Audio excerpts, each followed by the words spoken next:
what exactly is a crystal grid and what are they used for? In this beginner's guide, I'll explain what they are, what they're not, how they work, and how they can benefit you. Stick around because my information might be a little different to what you might be finding elsewhere online. Hi, if you're new here, I'm Ethan Lazzarini and I'm the author of 3 crystal healing books, including the Amazon bestseller Crystal Grid's Power. So, what exactly is a crystal grid?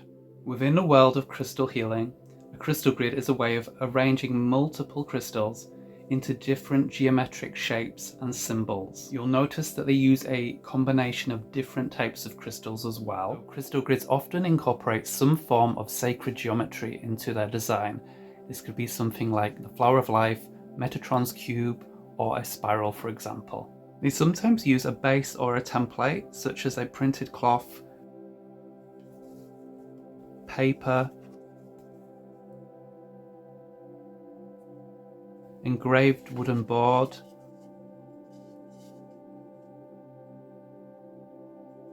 or a metal plate. And I'll get into why these different elements I've discussed are all used in just a moment. There are 3 types of crystal grids: location grids, body grids, and regular crystal grids. Location crystal grids are where the crystals are placed around a room, a building, or even buried in the land or the landscape. Body crystal grids, and these are similar to what you will call crystal layouts in crystal healing. So the crystals are placed on or around your body and they are left there for a short period of time. And then there's regular crystal grids. These are the main crystal grids you'll come across, and they'll be the ones I'll be focusing on here in this video. And this is where crystals are a smaller size and they are placed usually on some type of flat surface, and that could be for any length of time. And before we get into it, I just want to address one of the common misconceptions I see online. And you've probably seen some really beautiful crystal grids on places like Instagram, here on YouTube, on people's altars in their kind of meditation spaces.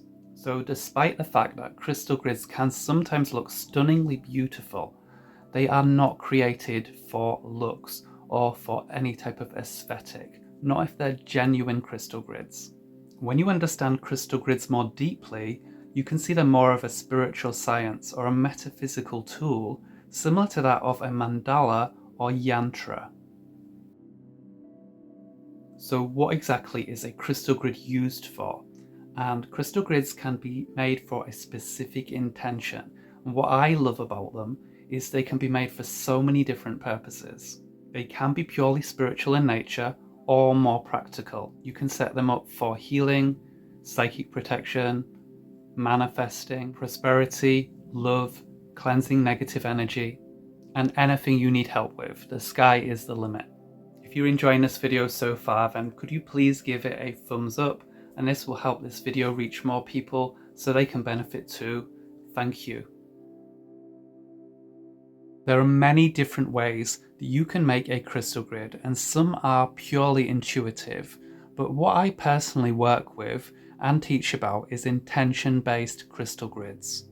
And what that means is the types of crystals I pick, the shapes and the forms that I choose, the stones used, the sacred geometry that is chosen are all intentional and have a reason and a purpose behind them. Your intuition still plays a part in this process and helps guide you to make the choices that you need between different shapes, crystals, when needed. So, how do crystal grids work? Unlike other ways of working with crystals, you are working with a combination of crystals, a group to support your intentions. You can look at it like this. It's almost like you've got a team of crystals working towards helping you with your goal. Crystal grids harness the energy of groups of crystals and sacred geometry to create a shift in energy to help bring about a desired change. And they can also be used to maintain the energy of a situation or to anchor a specific spiritual energy that you want to work with. What makes crystal grids so unique is that it is a mixed modality. It's a powerful alchemy of all these different things coming together that separates it from other things out there. You have crystal energy plus sacred geometry plus numerology. And these multiple crystals and geometry all help amplify the energy of the crystals and your intentions.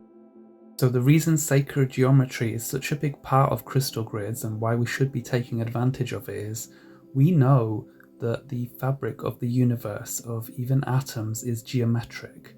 So if we can say that sacred geometry is this kind of unseen level of energy behind things, a structure behind all physical things is this spiritual structure, then rather than just sit on our chairs and just think about philosophy, we can use this spiritual technology in a practical way. So if we know that that is influencing what's hidden and unseen, and we want to manifest, make a change, see an improvement in something, we need to work on that level. And then once we change the energy, it will hopefully influence the physical world. You can see it like this. Crystal grids are kind of like a physical thing. So you have something you can actually touch and feel that affects things on a spiritual and metaphysical level. So it's a little different to some of the things you'll find in a manifesting community. And another thing that's different and why I love crystal grids is you've got something that's a physical representation of your intention. And every time that you see your crystal grid, it will work on both the conscious level and the subconscious level. So even if you don't remember what every crystal does, why it's there, or exactly what that geometry was for, your subconscious knows what that is. So each time you pass it, each time you see it, it's triggering that and changing you on the subconscious level, tuning you in to your intention. Please subscribe if you want to see more videos like this from me. A crystal grid could be set up for a short period of time or for years or indefinitely, depending on your purpose. And crystal grids will combine crystals, shapes and geometries or symbols that all work towards and support your intention. Though it's much easier to follow a crystal grid design that's already been created for you, that by someone who can explain what they used and why they used it. And this is like following a recipe. If you are making a cake, it makes it a whole lot easier than trial and error that you would go through, especially when you're a beginner. So if that's something that you're looking for, then my book Crystal Grids Power includes 34 intention-based crystal grids already designed for you that you can use as a guide. So see my links below if you're interested in that. So I hope this has brought you a better understanding of what crystal grids are, and let me know in the comments if it's something you want me to go into more detail in a future video on this topic. And if you want to learn a whole lot more about crystal grids and sacred geometry right now, then check out the videos appearing on screen. And one of these will even show you step by step how I create a crystal grid from scratch that is suitable for beginners.